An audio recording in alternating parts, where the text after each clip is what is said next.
EMP Series, Day 8. A full week had passed since the EMP attack. We were all doing our best to make the adjustment. We were separated from some of our loved ones. We had suffered loss. We were just surviving and moving forward the best we could. It was dawn of Day 8, and we were already up, had breakfast, and loaded supplies into the power wagon. We were traveling pretty light. We had our guns and ammo, some food and water, and a first aid kit. I saw Greg load the M60 and his shotgun into the back. Most of us owned more than one handgun, and we decided to all bring 45 so we could share ammo if needed. Pastor had my 12-gauge Mossberg pistol grip, which he didn't seem to ever be without lately. Richie had an AR-15. Greg had a semi-automatic Mini-30 Ranch, and I had my Mini-14. And of course, we had the M60 and Greg's 12-gauge just in case. The sun had been up for about 10 minutes when we rolled through the rear field toward the power lines. We felt pretty confident that we could hold our own against any group of civilians. A couple of us had military training, and we were disciplined and motivated and adequately armed. It was this quasi-government so-called security force, whoever they were, that we were concerned with. They were many, and they obviously had some training, and they were close by. We wanted to avoid them. Well, most of us did. Greg, I think, was looking forward to an encounter with them. That concerned me. I'm pretty sure that's why he brought the M60.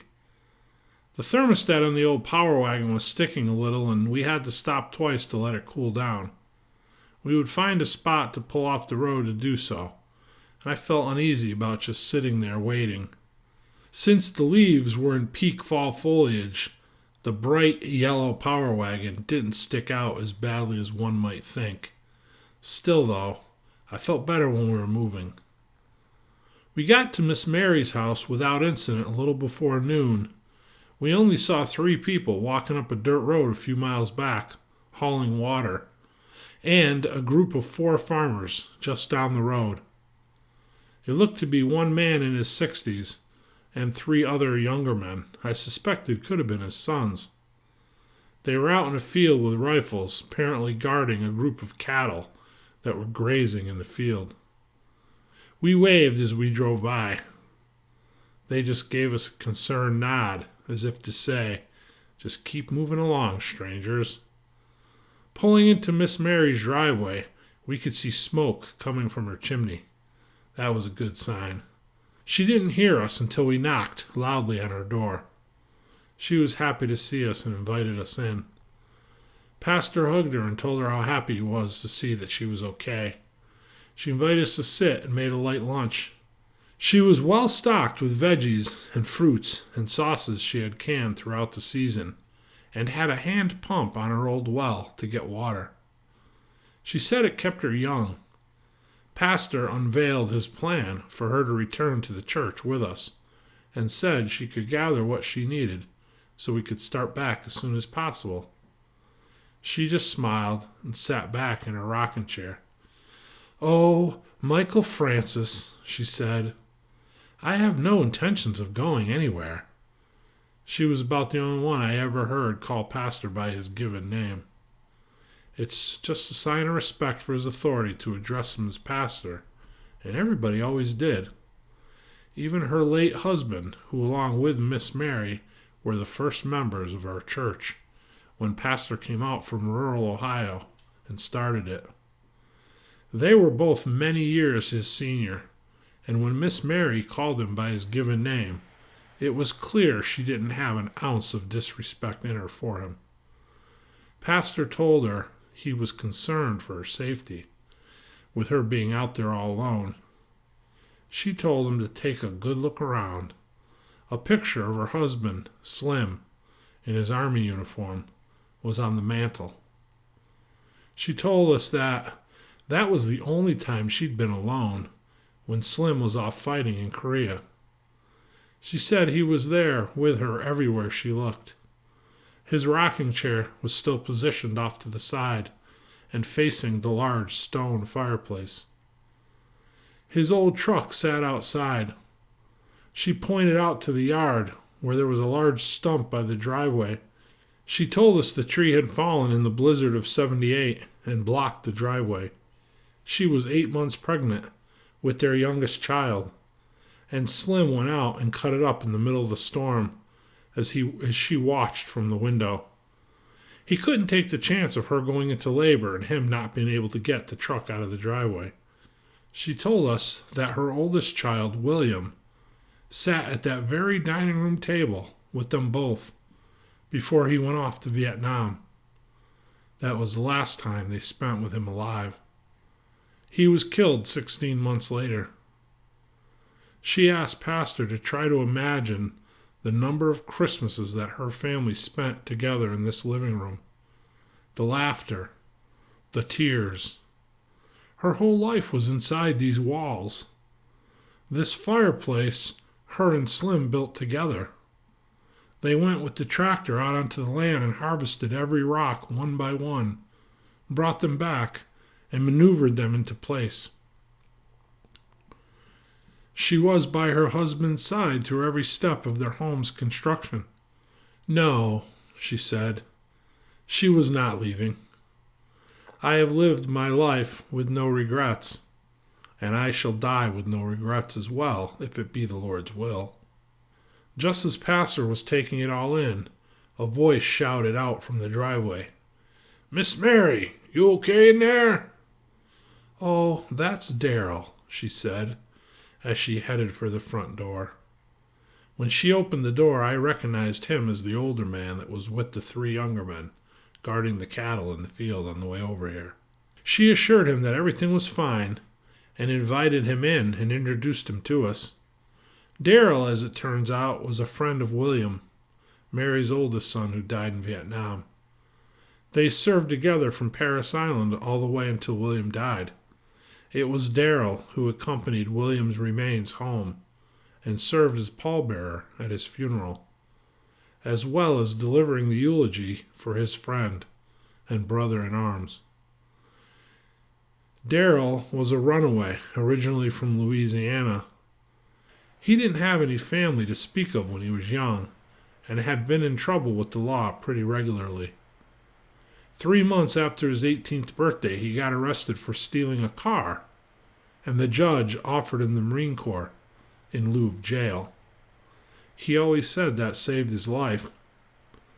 In basic training, he and William became fast friends, and they went to Southeast Asia together.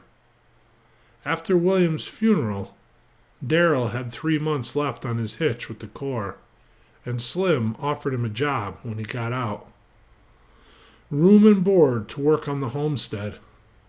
Slim had always managed with just him and his family, but he felt compassion for Darrell and wanted to try to help him. I think it was good for both of them.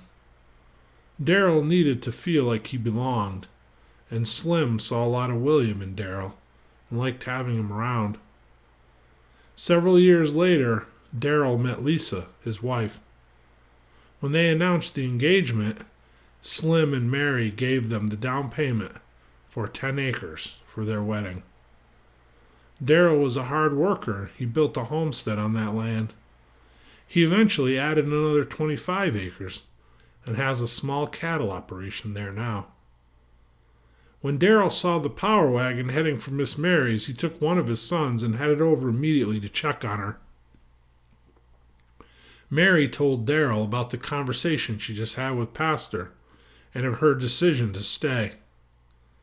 Darrell just looked at her, looked around, and shook his head in agreement. He completely understood.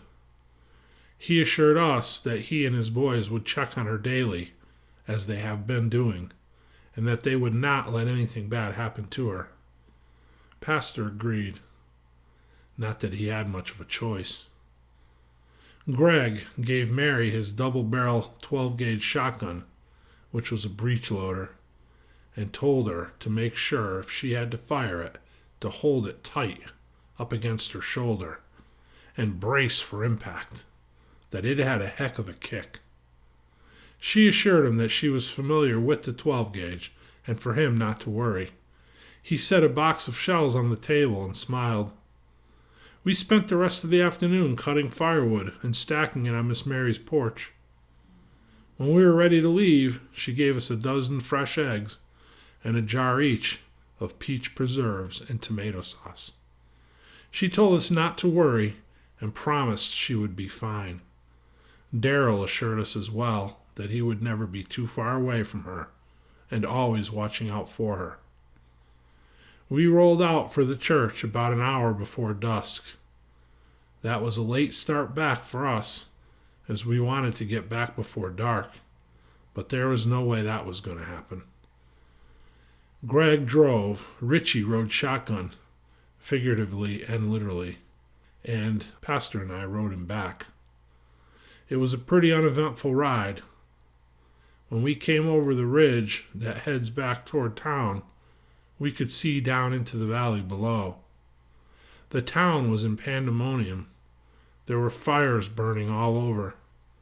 We saw an explosion a far ways off.